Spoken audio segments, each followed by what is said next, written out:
हत्या की एक ऐसी साजिश ना तो आपने कहीं सुना होगा और ना ही कभी पढ़ा होगा।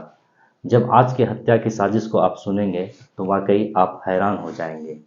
नमस्कार, आदाब। आप देख रहे हैं द रियल स्टोरी और मैं हूं आपके साथ जुनैद अनवर। आज की जो सच्ची घटना सुनाने जा रहा हूं, दरअसल ये घटना है उत्तर प्रदेश के मथुरा के एक गांव की। इसी गांव का रहने वाला एक परिवार सूबेदार बेदार सिंह।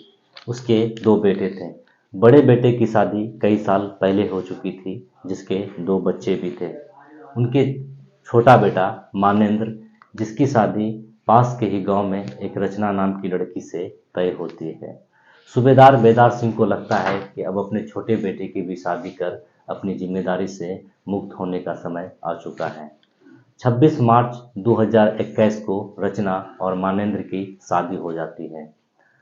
शादी के 15 दिन बाद रचना अपने पति मानेंद्र से कहती है, क्यों ना अब हमें आज की रात अपने नए घर में गुजारनी चाहिए। दरअसल सूबेदार बेदार सिंह का उस गांव में दो घर था। एक घर जहां वे पूरे परिवार के साथ रहते थे और एक नया घर जो गांव से बाहर था। उस नए घर में कोई रहता तो नहीं था, लेकिन घर के लोगों का ही आना जाना होता रहता था। सूबेदार बेदार सिंह को इस बात से कोई एतराज नहीं था कि उसका बेटा और बहू नए घर में रहे। 10 अप्रैल को जब रचना और मानेंद्र अपने नए घर में जाते हैं, तो उसी दिन रात के 1 बजे अचानक उस घर से चीखने और चिल्लाने की आवाज़ आती है। कुछ ही देर बाद रचना चीखती चिल्लाते हुए भागकर अपने दूसरे घर आती है और अपने ससुर सूबेदार बेदार सिंह को कहती है कि मानेंद्र के पैर में करंट लग गई है, जिसके वजह से वो बेहोश हो गया है। ये खबर जैसे ही सूबेदार बेदार सिंह को मिलती है, वह भागते हुए अपने दूसरे घर पहुंचता है। जब वे दूसरे घर पहुंचकर देखता है तो उसका बेटा बेहोश पड़ा होता है, जिसके पैर में करंट लगी होती है। खैर, वे किसी तरह से अपने बेटे को अस्पताल लेकर तो पहुंचता है, मगर वहां उसे डॉक्टर मृत घोषित कर देते हैं। ये खबर जैसे ही सूबेदार बेदार सिंह के गांव पहुंचती है कि उसके बेटे की मौत हो गई है, तो गांव के सभी लोग गम के माहौल में डूब जाते हैं। उसके बाद मानेंद्र का अंतिम संस्कार कर दिया जाता है। मानेंद्र के परिवार तो अपने बेटे के गम में डूबा ही होता है। साथ साथ वो लड़की जिसकी शादी मात्र 15 दिन पहले हुई थी, वो भी अपने पति की मौत के गम में डूब जाती है।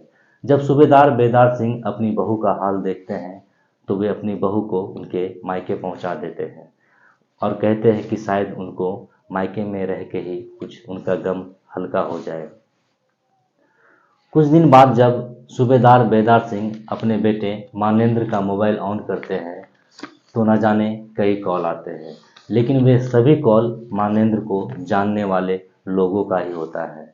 कई लोग को ये बात पता होता है कि मानेंद्र की मौत हो गई है, तो कई लोगों को ये बात पता भी नहीं होता।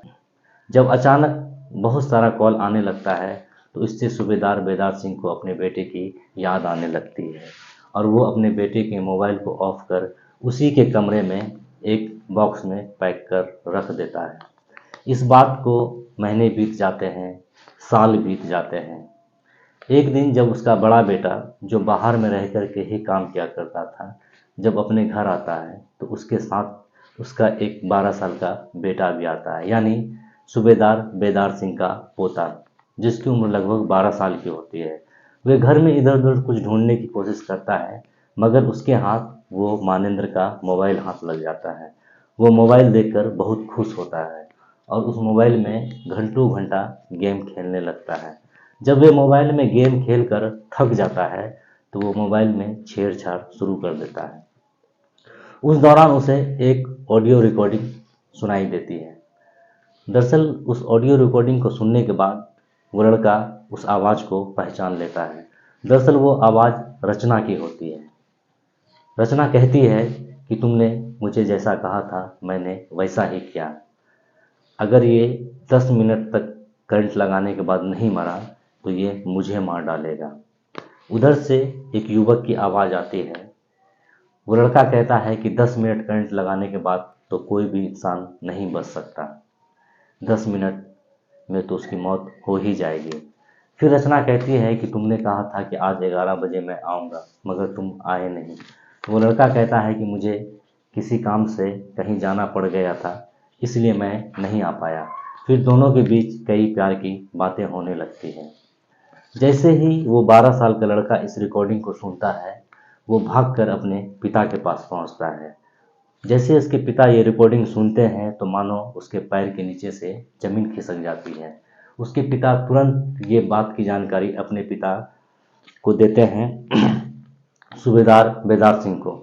सूबेदार बेदार सिंह और उसके बड़े बेटे दोनों नज़दीकी पुलिस थाने में जाकर रचना के खिलाफ एफआईआर दर्ज करवाते हैं और पुलिस को सबूत के तौर पर ये रिकॉर्डिंग थमा देते हैं। पुलिस अब रचना की कुंडली खंगालना शुरू कर देती है।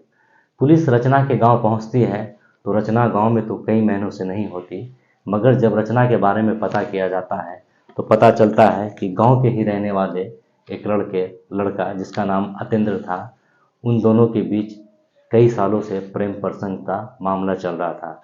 लेकिन रचना के घर वालों ने रचना के मर्जी के खिलाफ उसकी शादी कर दी, इसलिए रचना को ये रिश्ता पसंद नहीं था। अब रचना इस बात को जानती थी कि अगर उसे अतेंद्र के साथ रहना है तो अब बीच से मानेंद्र को हटाना पड़ेगा। इसलिए रचना और अतेंद्र ने मिलकर दोनों हत्या की ऐसी साजिश बनाई जो ये हत्या नहीं बल्कि नेचुरल डेथ, सिर्फ एक हादसा लगे। अतेंद्र ने ही रचना को बताया था कि पहले मानेंद्र को अपने घर से दूर ले जाना पड़ेगा, फिर उसे दूध में नशीली दवा देकर उसे बेहोश करना है और फिर उसके पैर में लगभग 10 मिनट तक करंट लगाना है। ये बात पुलिस को जैसे ही पता चलता है, पुलिस रचना और अतेंद्र दोनों को ढूंढकर गिरफ्तार कर जेल भेज देती है। अगर मानेंद्र ने अपनी मोबाइल की रिकॉर्डिंग ऑन नहीं की होती तो मानेंद्र की हत्या आज भी एक हादसा ही कहलाती। हत्या के ऊपर से पर्दा उठना नामुमकिन था। इस घटना में इतना ही। अगर आप ऐसी ही और कहानी को सुनना चाहते हैं तो प्लीज़ आप मेरे चैनल को सब्सक्राइब कर सकते हैं। शुक्रिया।